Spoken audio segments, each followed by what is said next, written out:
चलो चलो जल्दी चलो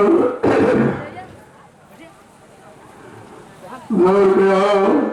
आज सत्संग का आखिरी दिन है, इसलिए एक एक आदमी सुरक्षा के लिए छोड़ दो। बाकी सब लोग निकल के सामने आओ और एक एक वचन को बड़ी सावधानी के साथ सुनो।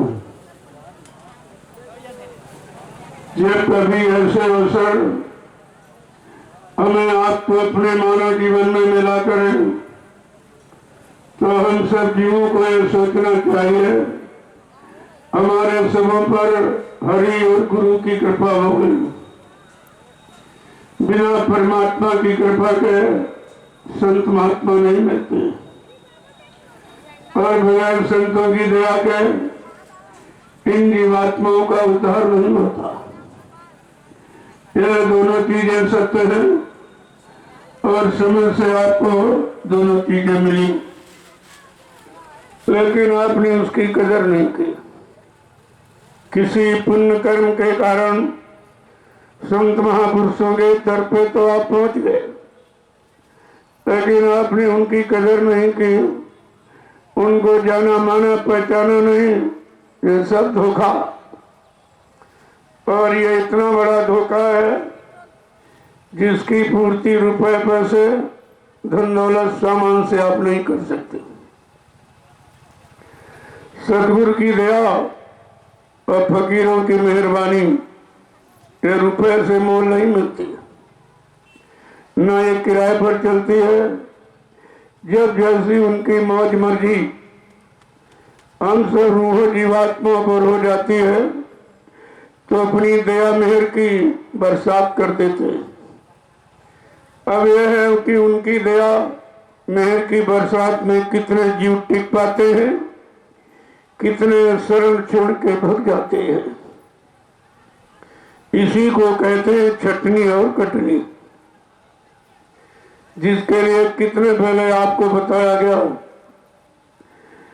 परम संसद गुरु बाबा जो गुरुदेव जी महाराज ने इशारा किया था कि बच्चा आगे भविष्य में मेरी संगत इस सैलाब का रूप लेगी। जैसे नदी में बाढ़ सैलाब आती है, ऐसे मेरी संगत बढ़ेगी तो बच्चा छटनी होगी और कटनी होगी। इस पर भी जो लोग नहीं माने तो कुदरत चटनी भी करेगी।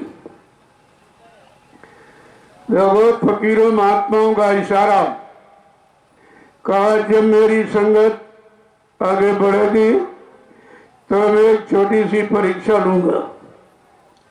मैं देखूंगा कौन मेरा आशिक है, कौन मेरी गति संपत्ति धन दौलत मान सम्मान जमीन जायदाद का आशिक है, कौन मेरा चेला है, कौन मेरे चेलों का चेला है, कौन गुरुमुख है, कौन मनमुख है, कौन सत्संगी है, कौन संसारी है, कौन भजनानंदी है, कौन विषयानंदी। का समय पर इतने टेस्ट लूंगा। आज प्रेमियों हमारे आप सबका टेस्ट हो रहा, सबकी परीक्षा हो रही है। अपने आप में घूम के देखो कि गुरु सदगुरु मुर्शिद कामिल फकीर की तरफ आप कितने मुड़े हुए हो, कितने उनकी तरफ मुड़े और कितनी काल माया की बनाई व्यवस्था रुपए पैसे दौलत मान सम्मान शिव की तरफ मुड़े। यही आपको समझना चाहिए कि काल माया का देश और यहाँ सत्य देश सचखंड अनामी धाम से संत सदगुरु जीवों को लेने के लिए आते। जब लेने के लिए आते तो एक आवाज लगाते, चुपके से नहीं, एक आवाज लगाते हैं कि हम आए वही देश से जहां तुम्हारा धाम, तुम सबको घर पहुंचाना एक हमारा काम। जय गुरुदेव। पूरा परिचय देते हैं, किसी को अज्ञानता भूल भ्रम संदेह में रहने नहीं देते। कहा मेरा काम है ऐ सुत रूहो जीवात्माओं, तुमको काल माया के दोजक नरकों से, कर्मों की व्यवस्था से तुम्हें निकाल कर और तेरे घर पहुंचा दूं और तुझको खुदा और परमात्मा का दीदार दर्शन करा दूं और तू हमेशा के लिए अपने घर चली जा, फिर यहाँ कभी मत आना। वे वो इस काम के लिए आते और तुमने उनको संसारी समझा। अरे संसार के मान सम्मान, राजपाट, धन दिलाने वाले तो 3-3 युगों से आते रहे। ऋषि मुनि योगी महर्षि और ब्रह्मचारी और यानी अवतारी शक्तियां, ज्ञानी वैज्ञानी, ये सब 3-3 युगों से आ रहे और 3-3 युगों से तुमको काल माया में फंसने की व्यवस्था बना रहे। जिसको तुम मान सम्मान समझते हो, अधिकार समझते हो, ये राजपाट, धन दौलत और मान सम्मान और पति पत्नी बाल बच्चे, ये काल का सामान है और इसी में फंसाने के लिए इन सब ने तुम्हारा सहयोग किया था, लेकिन जीवात्मा को निकलने का सहयोग नहीं किया। जीवात्मा अपने घर पहुंचे, ये रूह अपने खुदा का दीदार करे, इसकी मदद इमदाद किसी ने नहीं किया। जब ऐसा समय देखा तो कलयुग में संत फकीरों का आगमन हुआ। ये फकीर महात्मा संत नाम पहले नहीं था। इसी कलयुग में वो भी लगभग 750 वर्ष, जब से कबीर साहब आए तभी से ये संत और संत मत, ये सब लोगों को जानकारी मिल पाई। इसके पहले ये जानकारी देने को नहीं आया। ये जीवात्माएं रूहें कैसे जगेंगी, काल के घर से कैसे निकलेंगी, अपने सच्चे घर मुकाम मंडल लोक को कैसे जाएंगी और अपने सच्चे मालिक प्रीतम का कैसे दर्शन दीदार करेगी। यह युक्ति केवल संत महात्मा फकीरों ने इसी कलयुग में, अभी लगभग 750 वर्ष, इसके पहले कुछ नहीं था। देखो आप कितने बड़े भाग्यशाली हो, परमात्मा खुदा से जीवात्मा रूह मिले। ये युक्ति ऋषि मुनि योगी महर्षियों को भी नहीं मिली। जिनको तुमने भगवान माना, राम और कृष्ण, उनको भी ये युक्ति नहीं मिली। जो युक्ति आपको फकीरों ने अति मेहरबानी करके, संतों ने दया करके आपको ये बख्शीश खैरात के रूप में दी, एकदम मुफ्त, कोई उसके बदले कुछ नहीं मांगा। और आपने उन्हीं फकीर महात्माओं को भुला दिया, उन्हीं में शंका संदेह भूल भ्रम पैदा कर रहे हो कि वो धोखा देके चले गए, दगेबाजी करके चले गए। जबकि फकीर महात्माओं ने ऐलान किया, मैं इस मृत लोक मंडल पर जो काल माया ने पाप पुण्य कर्मों की मिलौनी रचना का जाल बनाया और इस जाल में फंसी समस्त रूहों जीवात्माओं को मैं निकालने के लिए आया हूं। मेरा और कोई काम नहीं। यह जीवात्मा रूह जगह अपने घर पहुंचे। इसी रूह के लिए आप कितनी मेहनत करते हो। आपने मंदिर बनाया, मस्जिद बनवाया, गुरुद्वारा और मतलब चर्च और ये सब किसके लिए? जीवात्मा रूह को दो नरकों से निकाले। लेकिन वो भी आप हम नहीं समझ पाए। उनमें भी आवाज लगाते हो तो केवल जिस्म के लिए। अरे उसमें अपने जिस्म के गुनाह माफ हो, पाप माफ हो, इसकी आवाज लगाओ और खुदा से मेहरबानी कहो कि हम अज्ञान जीव हैं, हम ये कुछ समझ नहीं पाए, जो भी हमसे गुनाह पाप हो गया, ऐ मालिक तू परवरदिगार आलम, तू रहबर रहमान है, हम सब पर रहम कर दे। तो आप पर रहम हो जाए, लेकिन तुम्हें आवाज ही नहीं लगाती। तुम तो सब वो फोकट की बेमतलब, जिससे कुछ नहीं मिलना, जिसमें परेशान वही मांग रहे हो। तुम शरीर परिवार इसी में तो परेशान हो और यही मांगते हो, ये दे दीजिए, ये दे दीजिए, ये बना दीजिए वो। अरे जबकि यहाँ सब बिगड़ने वाला, ये बनने का देश ही नहीं है बिगड़ने का। और हकीकत जो बना वो बिगड़ा, जो बनेगा वो बिगड़ेगा।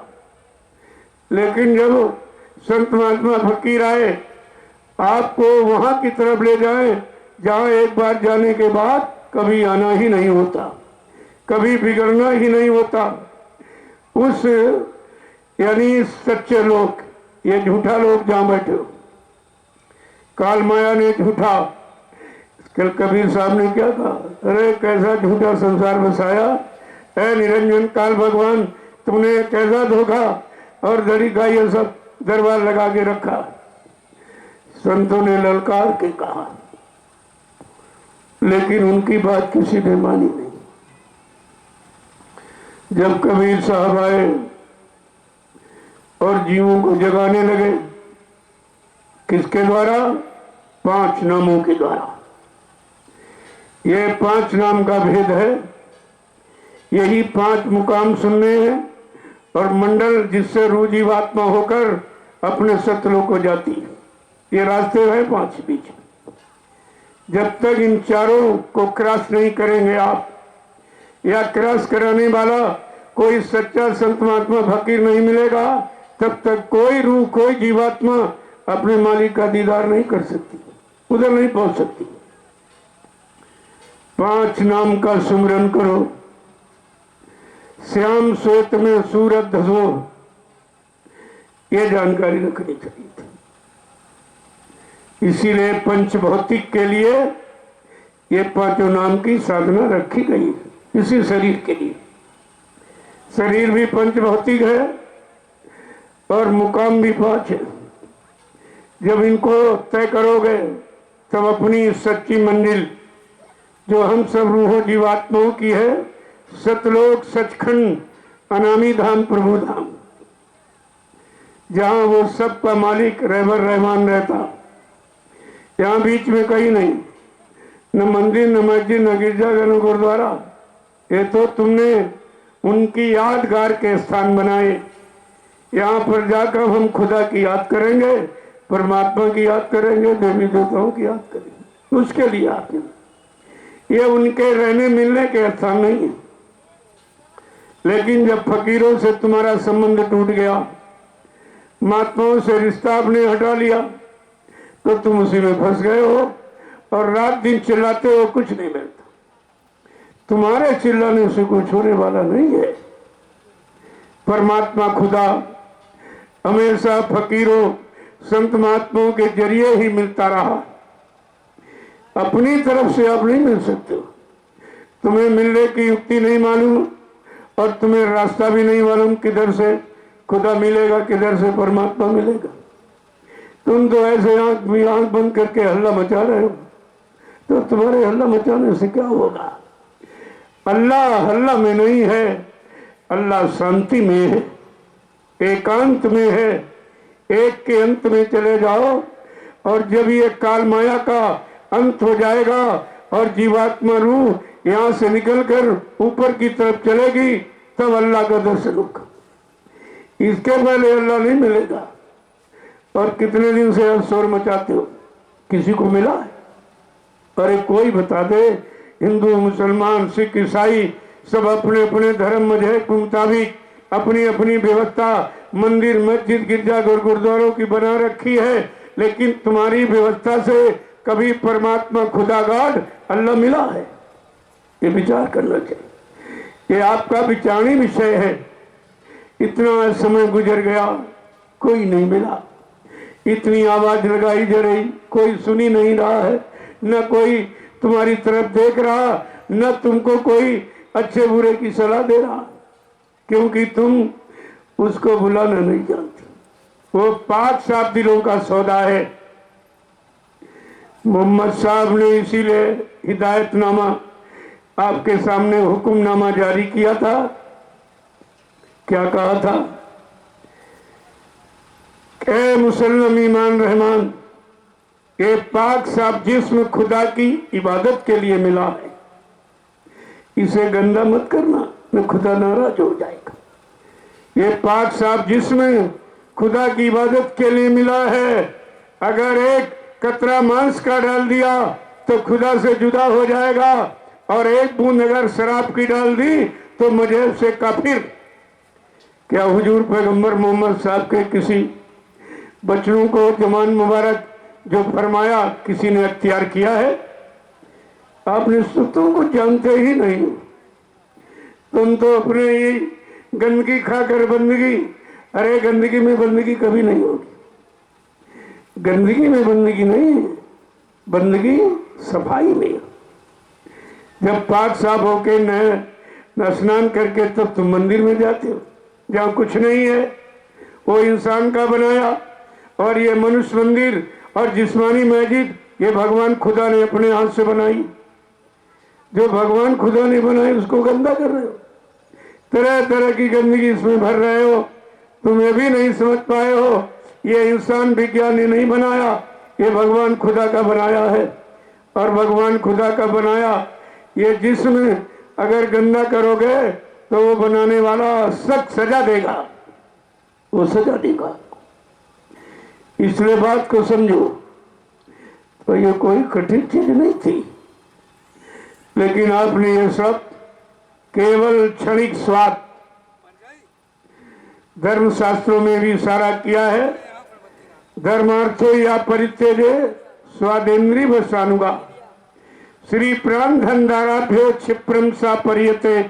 स्वाद और इंद्रियों के वशीभूत होकर जो आपने समय समय पर धर्म को, मजहब को, अच्छी तालीम शिक्षा को जो आपने नकारा है, अस्वीकार किया, बहिष्कार किया, उसी का परिणाम है कि आज हम सब लोग परिवार सहित रो रहे हैं, चिल्ला रहे, परेशान, कोई सुनने वाला नहीं। जब तुमने किसी जीव की आ नहीं सुनी, अपने क्षणिक जवान के स्वाद के लिए उसको काट दिया, मार दिया, हलाल कर दिया, तो तुम्हारी कौन सुनेगा? जब तुमने नहीं सुनी तुम्हारी कौन सुनेगा? यहाँ तो जगत व्यवहार है, जब किसी के साथ तुम व्यवहार अच्छा करोगे तुम्हारे साथ अच्छा करेगा। लेकिन सब फंस गए जवान के क्षणिक स्वाद में।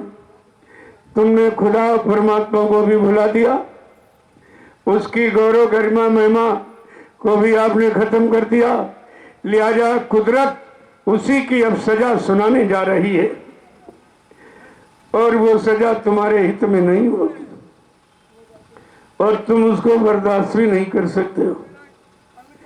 इसलिए हमारी आप सबसे प्रार्थना है, सभी हिंदू मुसलमान सिख भाइयों को भी सबसे हमारी प्रार्थना है कि आप लोग शाकाहारी हो जाओ। अब भी आपको बचने का एक चांस है ये, क्योंकि जब हम पैदा हुए तो शाकाहारी ही पैदा हुए थे। माँ के पेट से बच्चा शाकाहारी, सदाचारी, ब्रह्मचारी ही पैदा होता। और किसी माँ ने पैदा होने के वक्त, चाहे हिंदू घर में चाहे मुसलमान घर में बच्चा, किसी माँ ने अपने बच्चों को अंडा और मुर्गा, मछली, बकरा नहीं खिलाया। क्या पिलाया?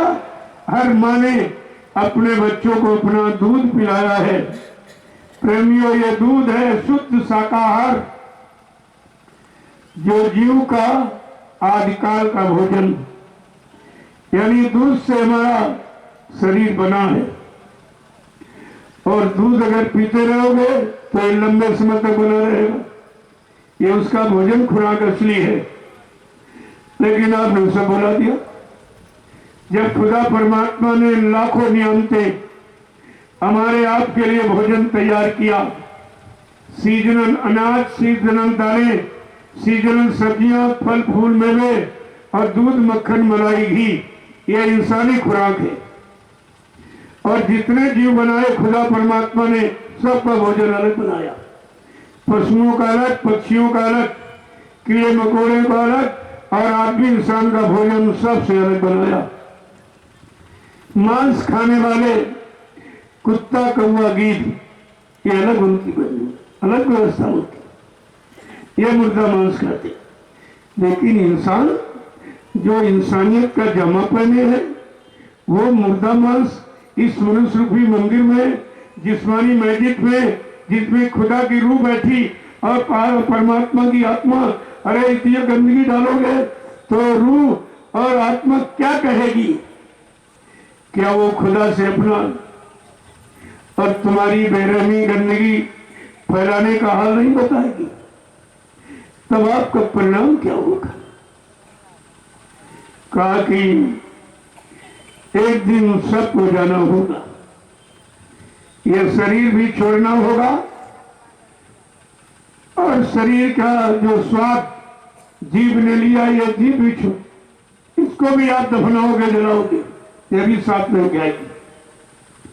तुम्हारे अच्छे बुरे कर्म यही तुम्हारे साथ जाएंगे। यह है कर्मों की बही जो तुम्हारे जीवन की पूरी तैयार हो रही है। तुम उसमें कोई गड़बड़ी नहीं कर सकते और तुम खुदा के दरबार में झूठ भी नहीं बोल सकते हो।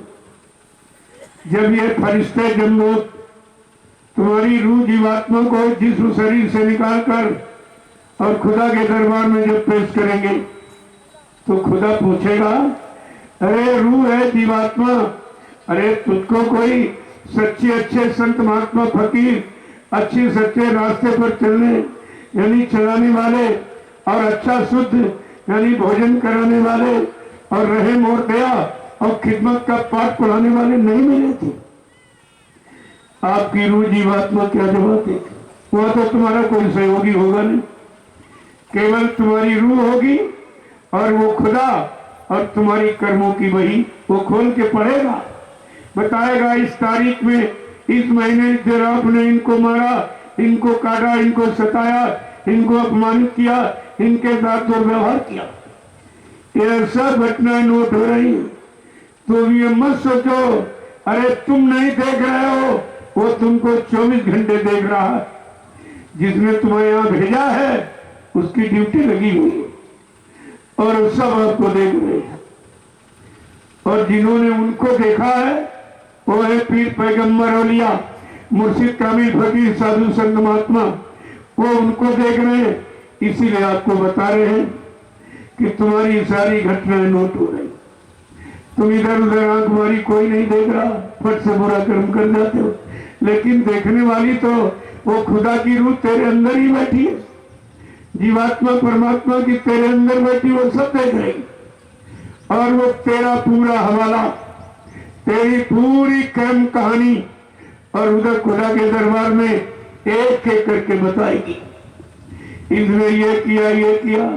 मैं वहीं पर बैठी थी जिस मंदिर, जिस मस्जिद में, जिस्मानी मस्जिद में, मनुष्य मंदिर में मैं बैठी थी, उसी में ये मुर्गा मांस, बकरे का, मुर्गे का और अंडा ये सब बंदी रोज भर रहा था और किसी की बात नहीं मानता। कोई कुरान शरीफ, अरे उसका नाम ही शरीफ है। क्या मार काट करना शराफत में आता? क्या मुर्गा मुंडा अंडा खाना ये शराफत में आता? क्या दारू पीना ये शराफत? अरे वो नामी, पहले अपने मजहबी किताब का नाम पढ़िए, कुरान शरीफ। वो शरीफ है जो मेरे बनाए जीवों की मदद, इमदाद और रक्षा सुरक्षा के लिए कुर्बान हो जाए। कुरान शरीफ ये सिखाती है, लेकिन कुछ नहीं। इस्लाम, तुम्हारे मजहब का नाम इस्लाम, यानी सबको सलाम करो। सलाम माने प्रणाम करो। जितने जीव मैंने बनाए इन सब जीवों में मेरी रूह और मेरा अंश आत्मा बैठी है, इसलिए उस रूह और आत्मा को प्रणाम करो। जब प्रणाम करने लगोगे तो रहम दे अपने आप है। सब हकीकत सच्चाई तुम्हारे पास होगी, लेकिन तुमने फकीरों की बात ही नहीं मानी। महात्मा संतों को तुमने कुछ समझा ही नहीं, और जब तुम नहीं समझोगे तुम्हें कौन समझेगा? अब वो जो समझा नहीं है, माना नहीं है, उसी की सजा भोगने के तैयार हो जाइए। कुदरत पीछे खड़ी है, तुम्हारा बेसब्री से इंतजार कर रही है कितनी जल्दी वो समय आ जाए और फकीर महात्मा अपनी जबान और वाणी को बंद कर ले तो मैं अपना कोराम मचाना शुरू कर दूं। केवल फकीरों की वजह से, महात्माओं की वजह से भी आप सुरक्षित हो। तुम समझते हम तो रोज अंडा खाते, रोज बकरा खाते, रोज मुर्गा खाते, हमारा कुछ नहीं होता। अरे हो तो रहा है, लेकिन फकीर महात्मा अभी तुम्हारे पर बरदस्त रखे हुए, इस कारण तुम बच रहे हो। अब उन्होंने हाथ हटा लिया है क्योंकि तुमने उनकी भी बात नहीं मानी। अब कुदरत नंगा नाच करेगी और ऐसा नृत्य करेगी कि यहां तुमको दिखाई नहीं। 20-20 कोस पर कोई चिराग जलता नजर आएगा, इतना खात्मा हो जाएगा। और आपको उसी से बचने बचाने के लिए फकीर महात्मा आपसे प्रार्थना करें। प्रार्थना आपको करनी चाहिए, यानी गुनाहों की माफी आपको मांगनी चाहिए। गुनाह तुमने किए हैं, लेकिन वो इतने हमदर्दी हैं, इतने मेहरबान, इतने दयालु हैं कि वो तुमसे प्रार्थना कर रहे हैं और फिर भी आप उनकी प्रार्थना सुन नहीं रहे हो। कितने बेगरज हो कि आपको कुछ नहीं पता। प्रेमियों, यह देश ही कालमाया का है। इस देश में जो भी आया उसको कालमाया ने पकड़ के रखा, निकलने किसी को नहीं दिया। जब सारी रूह जीवात्माओं को फंसा लिया, तब सत्पुरुष जिसको रहबर रहमान कहते हैं उसको चिंता हुई। उनको चिंता हुई कि सारी रूह जीवात्माएं फंस गई।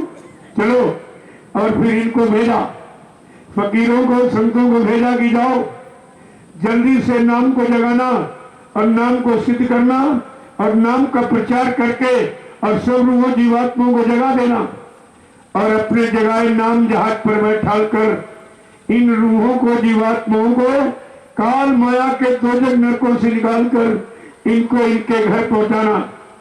ये हुक्म आदेश लेकर संत सदगुरु और आला फकीर आपके यहाँ मित्रों मंडल पर आ गए और सबको बचने की आवाज दी। मरने की, फंसने की नहीं, बचने की आवाज लगी हुई।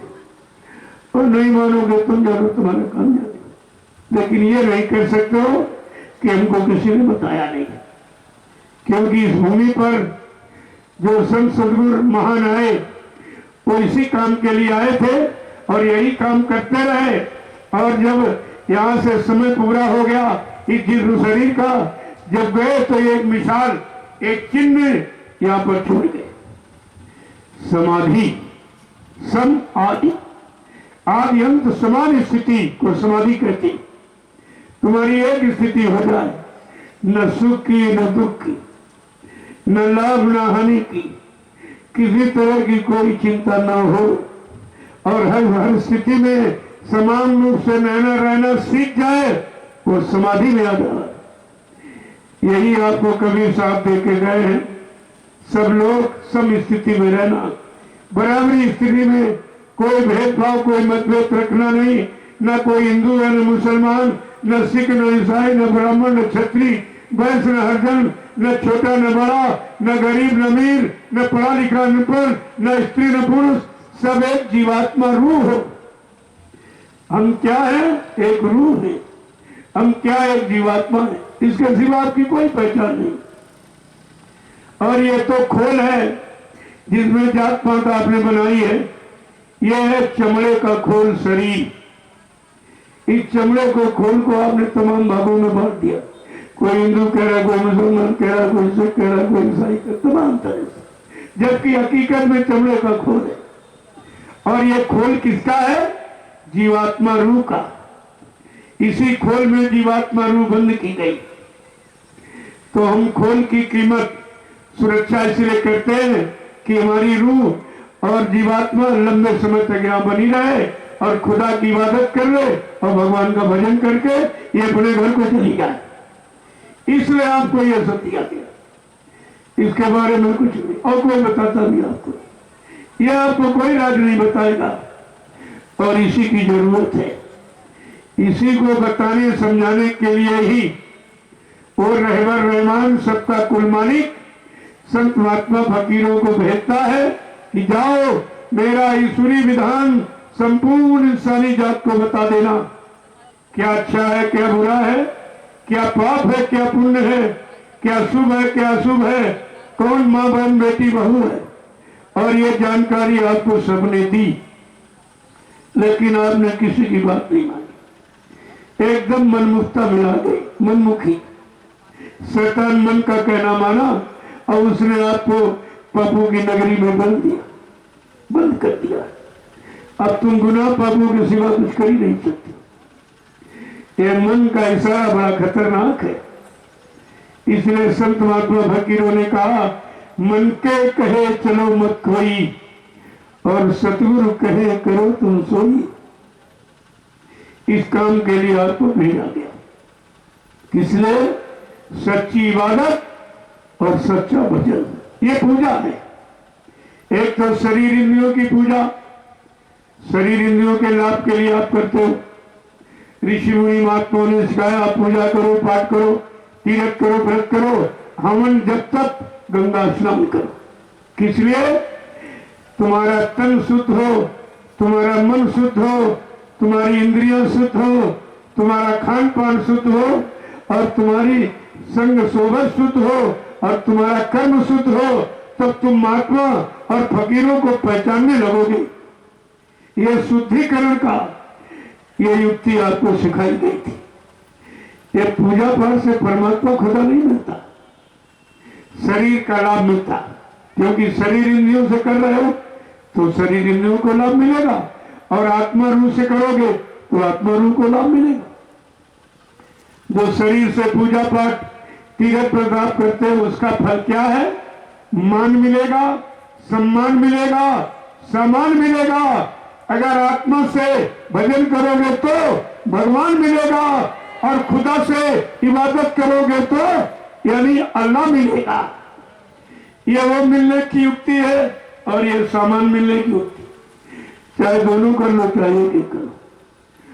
महात्माओं के विरोध नहीं होता, आलोचना नहीं होती है, दोनों रास्तों की जानकारी दी जाती। पूजा पाठ का मतलब यही था कि जब तुम पैदा हुए तो बिल्कुल पाक साफ और वैसे ही बने रहो, कोई गंदगी कर्मों की, खान पान की, संग सोबत की ना आने पावे। इसलिए आपको ऋषि मुनि महात्माओं ने पूजा पाठ, शुभ कर्म, अच्छे कर्मों में आपको लगाया था। लेकिन तुम वो भी बोल गए, क्या लोग पूजा भी करते, शराब भी पीते। उनसे पूछो पूजा का मतलब क्या? गंगा स्नान करते हैं, व्रत करते हैं और मांस भी खाते हैं, अंडा भी खाते हैं, झूठ भी बोलते हैं, छल कपट बेईमानी। अरे तुमने पूजा को भी तो गंदा कर दिया। भगवान राम ने स्पष्ट करके समझाया था, कलयुग का जीव है, कहीं पूजा में भूल में न चला जाए। पूजा का मतलब बाहर में कुछ है ही नहीं। पूजा माने पूरी जानकारी का नाम पूजा। किसी पक्ष पहलू कि जब पूरी जानकारी आपको हो जाएगी तो सफलता तुम्हारे चरण चूमेगी। जानकारी पर सफलता निर्भर होती है, और तुमने पूजा करते खत्म। न राम की जानकारी, न कृष्ण की जानकारी, न शंकर जी की, न हनुमान, न देवी देवताओं की, न खुदा की, न गाठ की, न ईश्वर की, कोई जानकारी आपकी नहीं। आप जब जानकारी नहीं मिली तो अज्ञानता में आप ये बाहर में शरीर पर तमाम लेप करने लगे। चंदन लगाया, बंधन लगाया, और माला है, छापा है, तिलक है, जनेऊ है, दाढ़ी और बाल है, लाल पीला कपड़ा। इसका मतलब क्या? इससे कुछ होने वाला नहीं है और न कुछ मिलने वाला, बल्कि तुम्हारे लिए धोखा हो जाएगा। क्योंकि ये ऋषि मुनियों की पोशाक, ये ऋषि मुनियों का बाना, जो जंगलों में तपस्या करते हजारों वर्ष, वो मतलब ऋषियों से दूर चली गई। उनके लिए ये वेशभूषा यानी योगियों की, और यहाँ सब भोगी पहरे घूम रहे हैं, इनका क्या होगा?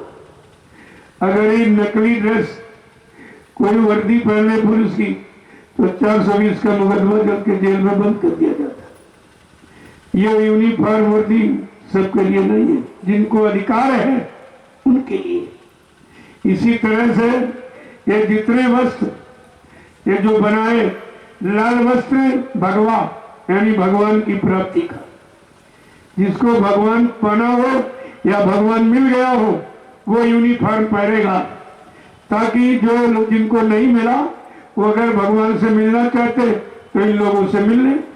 ये तुमको बता दी होती। इसलिए हर विभाग की यूनिफॉर्म हालत बनी हुई है। ऐसे ये विभाग है जो परमात्मा खुदा को पाने वाला, उनकी अलग अलग, जो भगवान राम तस्वीर ईश्वर लोक उनकी अलग है, और जो ब्रह्मलोक में उनकी पोशाक लाल, ब्रह्मंडल लाल ही लाल, उसका रंग ही लाल। और इसके बाद कृष्ण का प्रकट पुरुष उनको माना गया है, प्रकट का रंग पीला होता है, इसलिए पीताम्बरी वो कृष्ण को जानने वालों की यूनिफॉर्म।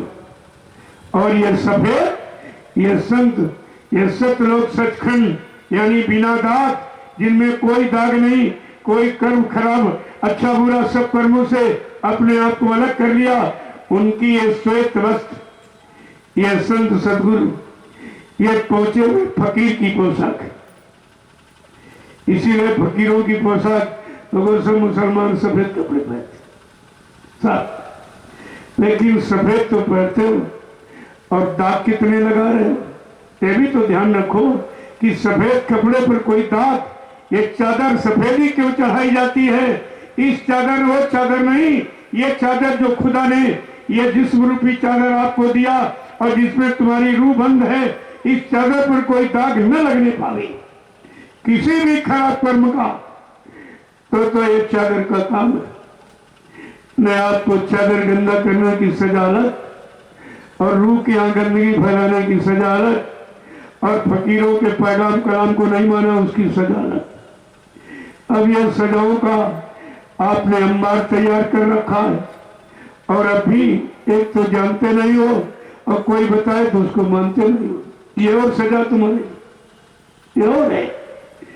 इसलिए इन सब को ध्यान में रखना चाहिए, और ये कोई बेमतलब का कुछ नहीं बनो, लेकिन जब वो जानकार मिलेंगे तब इसका मतलब और इसका अर्थ, इसका लाभ आपको मिल सकेगा। अपने मन से आप कुछ जाना तो कुछ नहीं जाना, और तुमने जो मनमानी की है और उसमें गंदगी फैला दिया आपने। कम से कम श्वेत वस्त्र कपड़े पहनते हो तो इस पर कोई दाग न लगे, तब तो सफेद कपड़े का पहनने का मतलब आपका, और निरंतर दाग लगा रहे इस पर, हिंसा का, मारकाट का, झूठ का, छल का, कपट का, बेईमानी का, ये सब दागे तो है। तो जब खुदा देखेगा तब आपको सब सजा देगा। मेरी चूनर, मेरी चादर को तूने गंदा क्यों किया?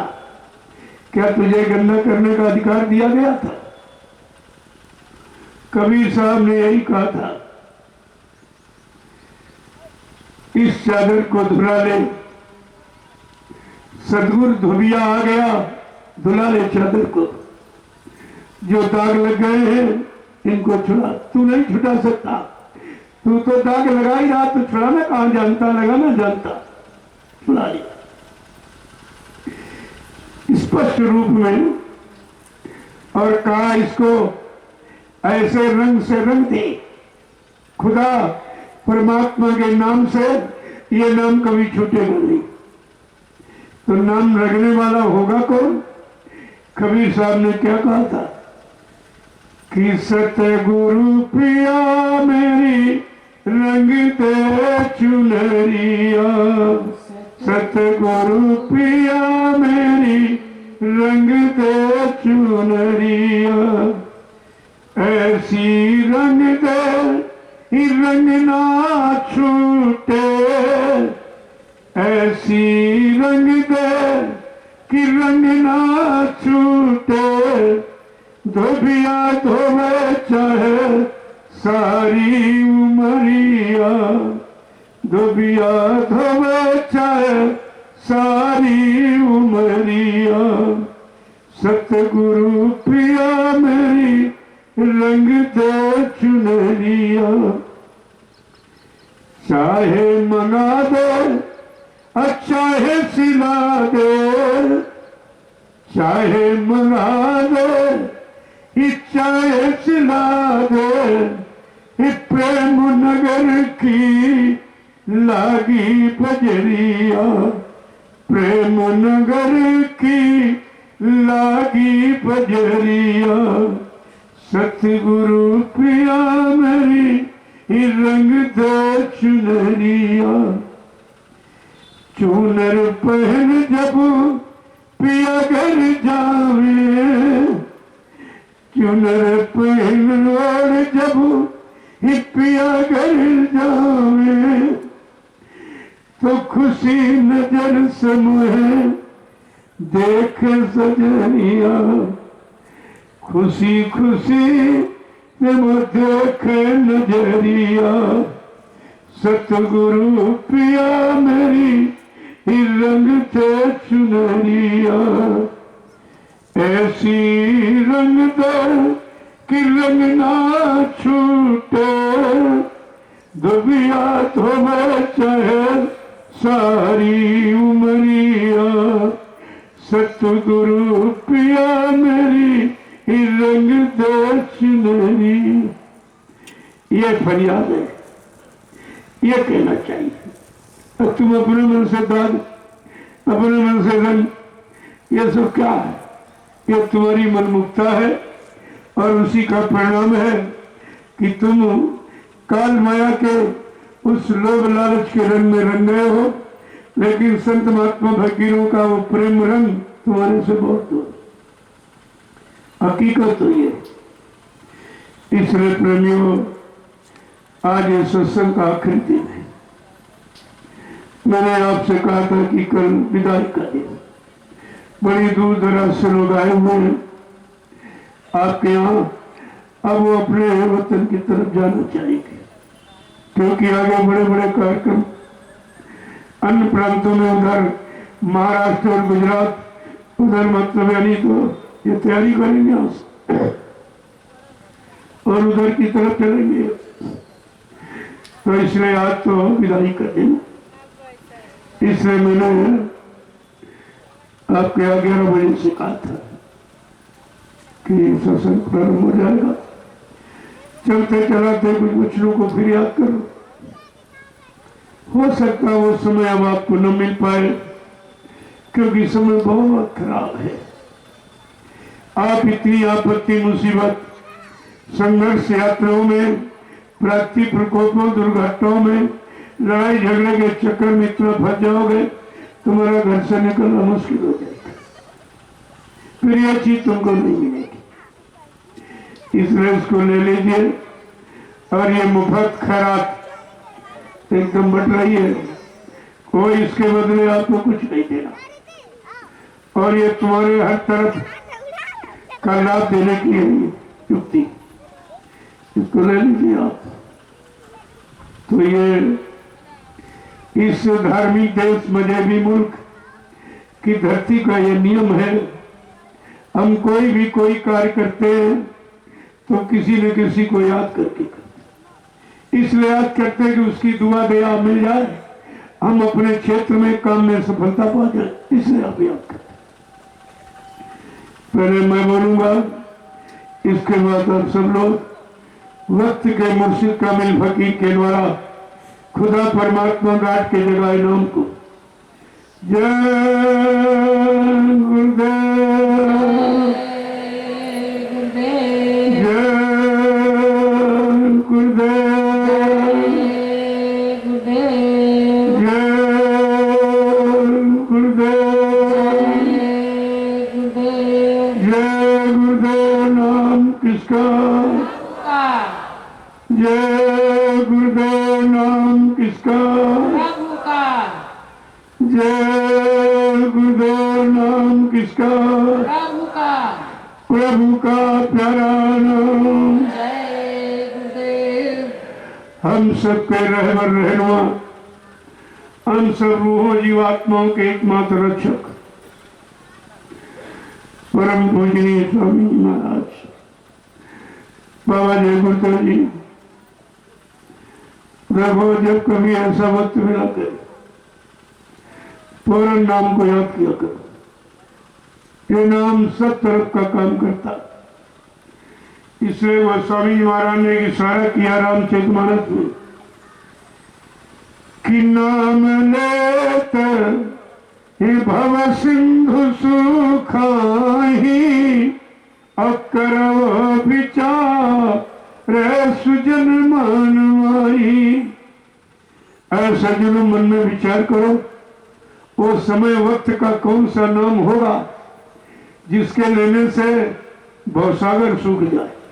भव माने दुख तकलीफ, आफत मुसीबत, बीमारी महामारी, लड़ाई झगड़ा, दैवी को दुर्घटना, इसको भवसागर कहते हैं। यह सूख जाए, खत्म हो जाए, वो समय का कौन सा नाम आएगा जिस नाम के लिए गोस्वामी महाराज ने सारा किया।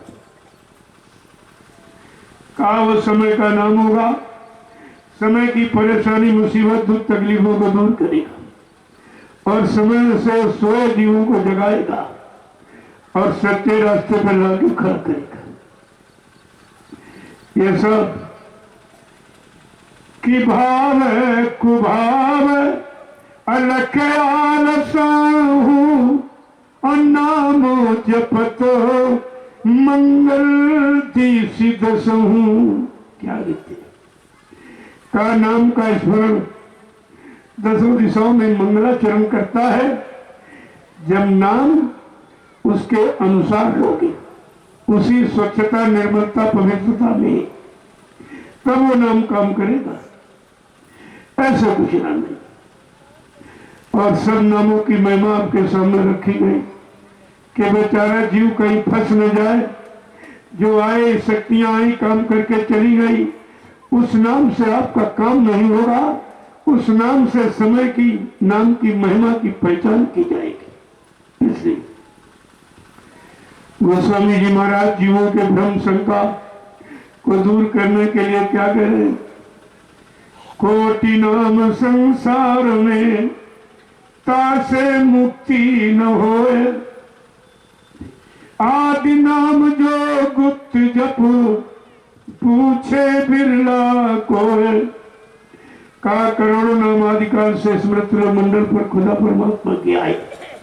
अपने अपने समय में जो शक्तियां हस्तियां आई, नाम को लेके आई, और उस समय जो लोग उनके साथ नाम के साथ जुड़े, उनका काम हो गया, फिर वो चली गई। फिर आया ये सिलसिला आना जाना बंद नहीं होगा। कहा समय का फिर इशारा किया है कि चार राम संसार में और तीन जगत व्यवहार और चौथा निज सार है, ताको करो विचार। क्या कह रहे? चार राम संसार में, तीन जगत व्यवहार, चौथा निज सार है, ताको करो विचार।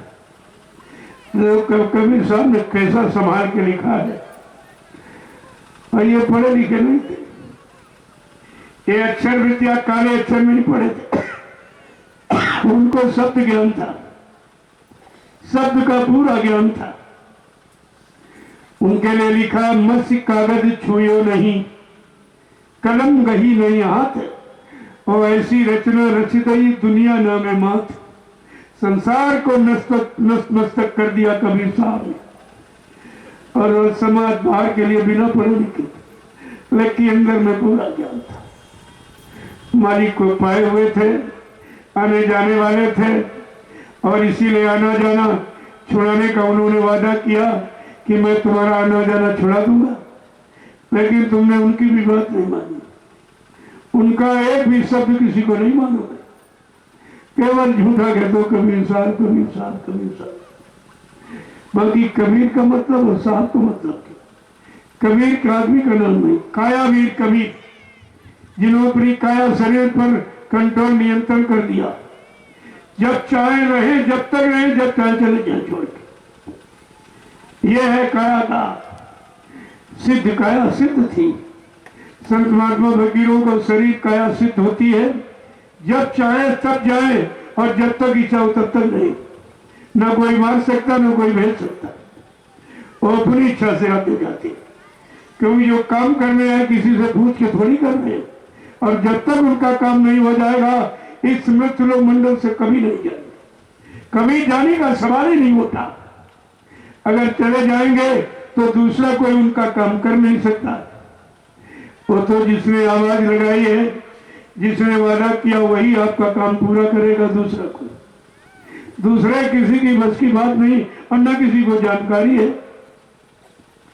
क्या कह रहे हैं कि शंका न हो नाम में, एक राम दशरथ का बेटा, एक राम घट घट में लेटा, एक राम का सकल पसारा, एक राम इन सब से न्यारा। कवि साहब क्या कहते हैं, मैं दशरथ राम की बात नहीं कर रहा हूं, मैं वो जो सबका राम सबके रोम रोम में रमा, मैं उस राम की बात कर रहा हूं। अगर वो मिल जाए तो तुम्हारा काम हो जाएगा, राम के मिलते ही काम हो जाएगा और फिर इधर का आना जाना खत्म हो जाएगा। कहा मैं उस राम की बात कर रहा हूं, उसकी चर्चा कर। देखिए आगे फिर राम के बारे में बता रहे, राम एक तपस्ती तारी, नाम को दिखल कुमत सुधारी। ये अयोध्यावासी राम ने एक अहल्या का काम, लेकिन वो जो सबका कुल मालिक सबका वो राम जो सब में सारे ब्रह्मांडों में रमा हुआ है, कहा वो राम का नाम जो संतों ने बताया, उस नाम के लेते ही सब बाधाएं को सब खत्म हो गए, सब दूर हो गया। करोड़ों दुष्टों की मति में सुधार कर देता है। जो संत महात्माओं को जगाया राम का नाम होता, वो राम जिसने राम को यहाँ भेजा वो राम कौन है, जिसने कृष्ण को यहाँ भेजा वो कृष्ण कौन है। ये भी जानकारी समाज को रखनी चाहिए कि ब्रह्म राम ते नाम बड़ अपरदायक वरदान। का ब्रह्म से भी और राम से भी वो नाम बड़ा है जो संत महापुरुष नामदान देते, वो सबसे मिलने वाला और सबको नीचे रखने वाला। देखिए कितनी बड़ी चीज, कितनी बड़ी जानकारी, और सब भरी भरी तुम्हारे घर में लिखी है, लेकिन कोई बताने वाला हो, सुनाने वाला तो मिला, गाने बजाने वाले मिले, दान दक्षिणा लेने वाले, मनोरंजन करने वाले मिले, लेकिन आत्मा जगाने वाले